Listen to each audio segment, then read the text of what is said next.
ఉదయం TV news Ainavolu ప్రతినిధి ఐనవోలు మల్లన్న దేవాలయం కాడ దందా అదనంగా డబ్బు ఇవ్వలేదని పట్నం ఆపేసిన ఒగ్గు పూజారి.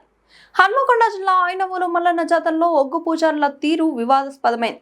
పట్నం మొక్కు కోసం టికెట్ తీసుకున్న యాదాద్రి జిల్లా భక్తుడిని ఓ పూజారి అదనంగా 700 రూపాయలు డిమాండ్ చేశాడు.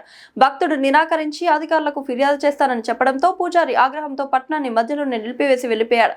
భక్తులపై జరుగుతున్న ఈ దోపిడీపై జాతర అధికారులు కఠిన చర్యలు తీసుకోవాలని భక్తులు కోరుతున్నారు.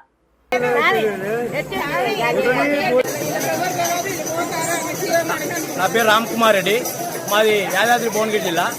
నేను ఈరోజు పొద్దున దర్శనం కోసం ఐలాండ్ మల్లన్న టెంపుల్కి రావడం జరిగింది. ఇక్కడ నేను లోపల పట వేసుకున్నందుకు కౌంటర్ దగ్గర 300 రూపాయలు చిట్టి తీసుకోవడం జరిగింది.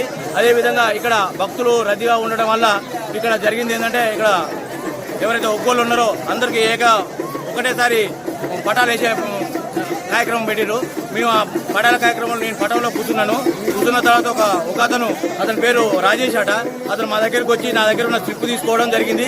అదేవిధంగా అతను నా దగ్గర 700 రూపాయలు డిమాండ్ చేయడం జరిగింది. దానికి నేను నిరసనగా, ఇది దేవాలయానికి సంబంధించింది కాదు కదా, టికెట్ ధర పెంచండి, దేవాలయం కాడ మీరు అన్యాయంగా తీసుకుంటున్న పైసలు తీసుకోవద్దని చెప్పిన నేను ఆ విధంగా రాజేష్ క్వశ్చన్ చేసినందుకు నా పటం సగం ఆఫ్ చేసి వెళ్ళిపోయింది అతను. నేను దీనికి కారణంగా నేను సీఈఓ గారికి కంప్లైంట్ చేసిన, అవసరమైతే నేను చైర్మన్ గారికి పోతా, ఇంకెక్కడికైనా పోయినా సిద్ధం. ఈ నాలాంటి భక్తులకు, ఇతరులకు ఎవరికి ఈ విధంగా అన్యాయం జరగకూడదని నేను దేవాదాయ కమిటీ చైర్మన్ గారిని కోరుతున్నా.